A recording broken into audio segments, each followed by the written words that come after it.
Bonjour frères et sœurs.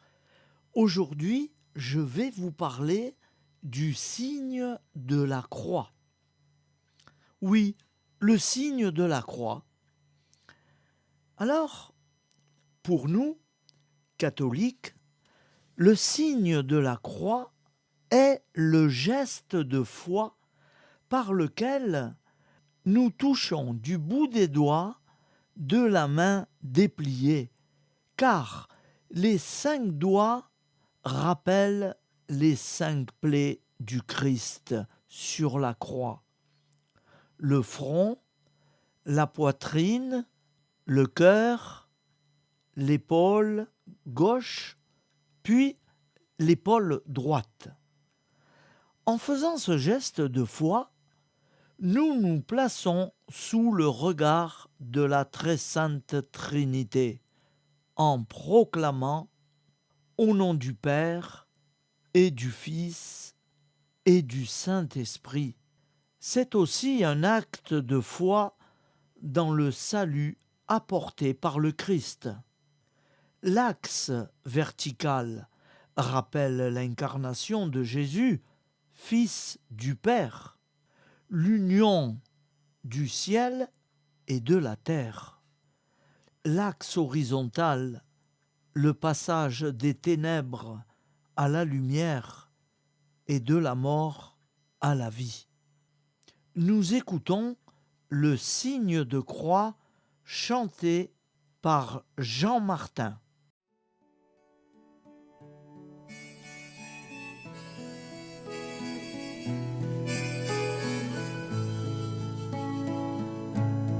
Au nom du Père,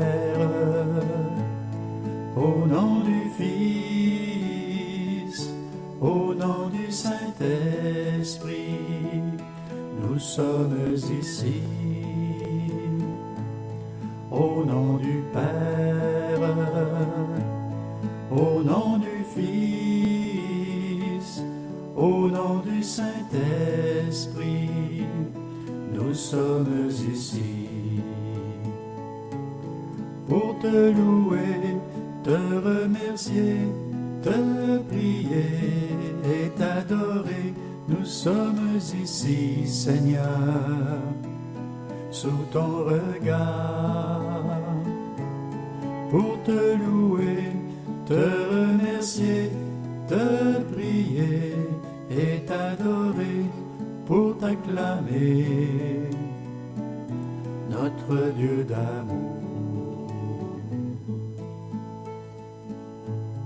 Au nom du Père, au nom du Fils, au nom du Saint-Esprit, nous sommes ici.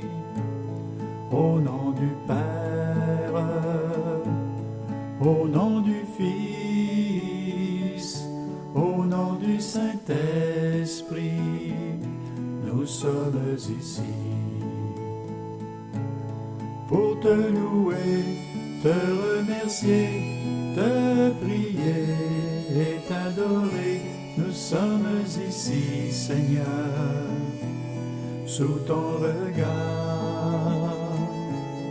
Pour te louer, te remercier, te prier et t'adorer, pour t'acclamer, notre Dieu d'amour.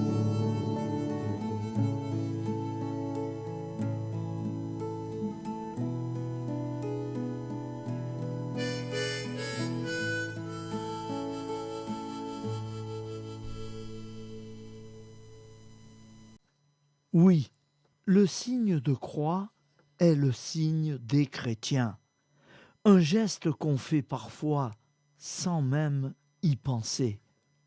Nous, catholiques, le faisant très souvent, des milliers de fois durant notre vie.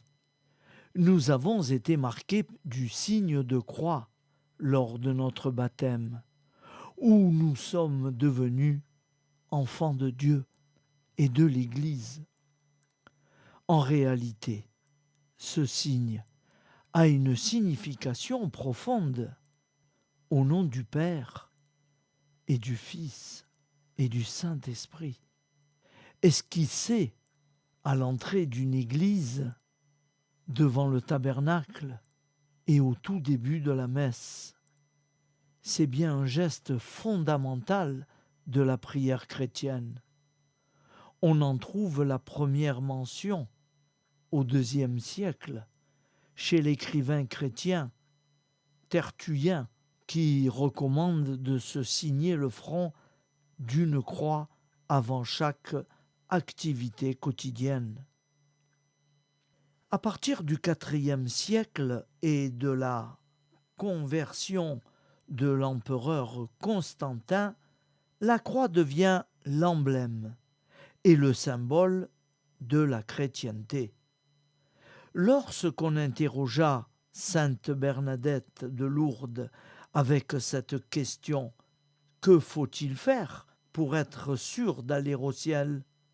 Bien faire son signe de croix, c'est déjà beaucoup. On sait que sainte Bernadette faisait son signe de croix avec douceur, lentement, saintement. Chers frères et sœurs de la famille FL Cato, mes amis, je vous propose maintenant qu'ensemble nous nous rapprochions chez nous d'un crucifix, ou si nous ne le pouvons pas, de la croix de notre chapelet, nous nous plaçons sous le regard de Dieu qui nous voit, debout ou à genoux, comme Bernadette, avec douceur, nous disons, avec confiance et très lentement, au nom du Père et du Fils et du Saint-Esprit. Amen. Le signe de la croix, fait par des enfants, est merveilleux. Mais quand il est chanté par eux, c'est un pur bonheur. Je vous propose d'écouter des enfants qui chantent le signe de la croix. Retrouvez-les sur Célestat, le signe de la croix.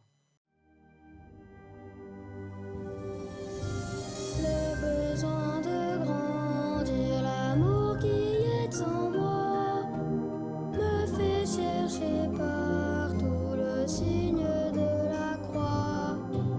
Tu dis à Dieu, je t'aime et j'ai besoin de toi, en faisant simplement le signe de la croix. Jésus doit bien sourire de ma quête fébrile. Quand avant je disais, je ne crois pas en Dieu. Jésus attend des larmes blotties au fond du cœur. Un jour il a dû dire, cela en est assez.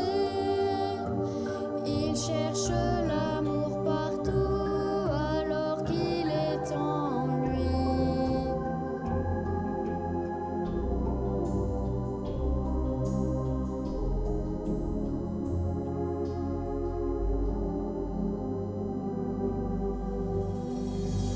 Le besoin de grandir, l'amour qui est en moi, me fait chercher partout le signe